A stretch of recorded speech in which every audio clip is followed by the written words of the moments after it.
अस्सलाम वालेकुम। आज मैं आपके लिए लाई हूँ जले बर्तन या काले बर्तन किसी भी सोप या डिश वॉश से साफ़ नहीं होते। मैं आपके साथ जो टिप शेयर करने जा रही हूँ बहुत ही इजी और लो बजट है। पैन ले लेंगे, एक गिलास पानी और इसमें 1 चमचा सिट्रिक एसिड यानी कि टाटरी। ये आपको मार्केट से आसानी से मिल जाती है। बहुत से खानों में भी यूज़ होती है। इसका कोई साइड इफ़ेक्ट नहीं होता। पानी को बॉईल कर लेंगे 5 से 6 मिनट। हम इस पानी को 1 मिनट ठंडा होने देंगे।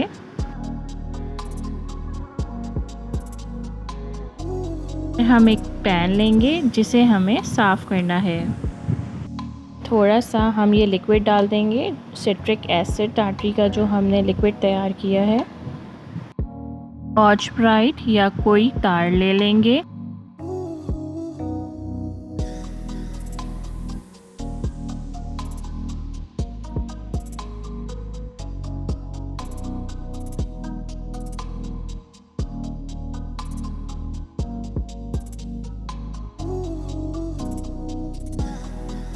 हल्के हाथ से इसको रगड़ेंगे या देखें आपके सामने है कितने साफ़ हो गए हैं। सालों साल पुराना बर्तन हो या स्टील की कोई भी चीज़ हो, नॉन स्टिक पैन भी बिल्कुल साफ़ हो जाएगा।